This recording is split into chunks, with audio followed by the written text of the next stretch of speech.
Not good. Well, skin cancer is the most common form of cancer in the U.S., and more than 2 million people are diagnosed each year. Joining us right now is Dr. Earl Stoddard with the Idaho Skin Institute with advice on protecting our skin from permanent damage. Thank you so much for joining us this afternoon.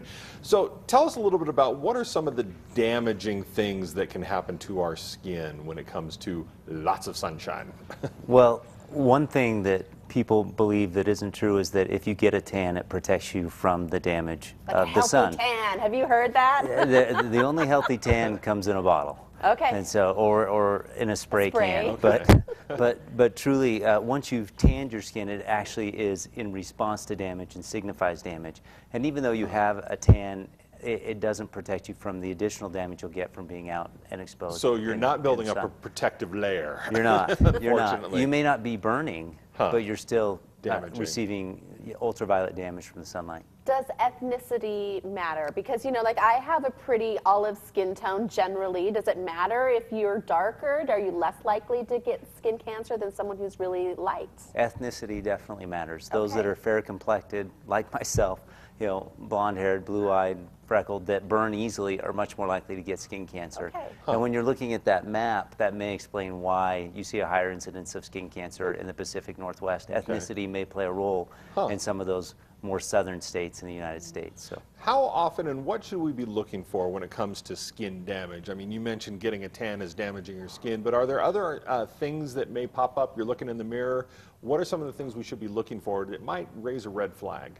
Well, one of the things that perhaps people don't think about is just signs of aging, wrinkling.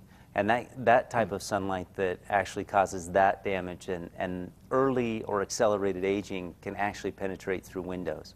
So really interesting. Windows You're not safe anywhere. Well, and I don't want people to take this the wrong way. We all live here for many reasons, but the great outdoors are one of the biggest. So I am by no means telling people to stay Lock inside. yourselves in the basement. No, go outside.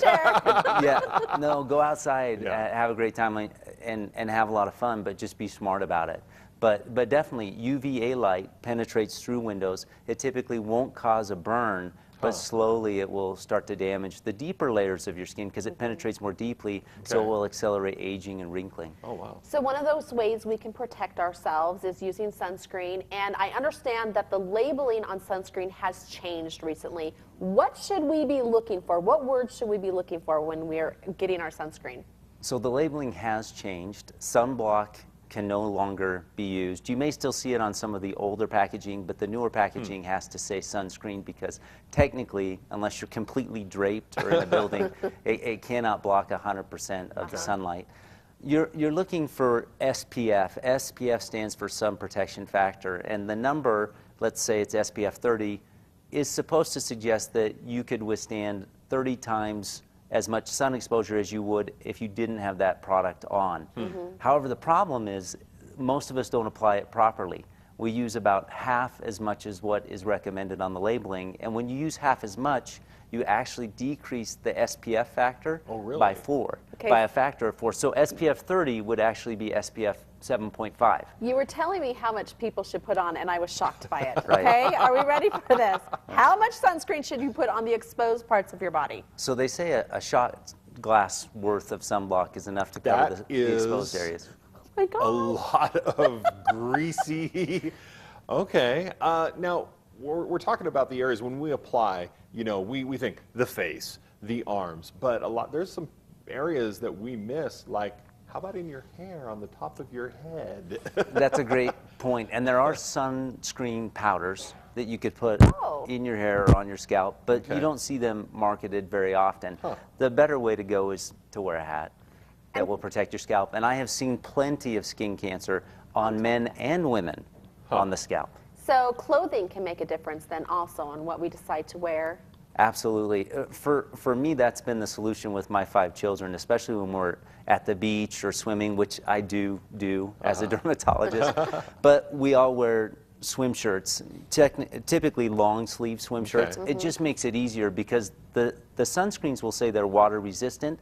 The new labeling requires that they say if they're water resistant for up to 40 or up to 80 minutes. Okay. But nothing is towel resistant. And in the Pacific Northwest, when we get out of the water, there's always a cool breeze, Yeah. so we towel off and it's gone. Okay. The sun, wow. the The sunscreen's gone. protection is So gone. a swim shirt is just a much easier way to go. The kids anymore, it's considered popular and stylish, fashionable. so they don't mind doing it. Very good. Dr. Stoddard, thank you so much for joining us.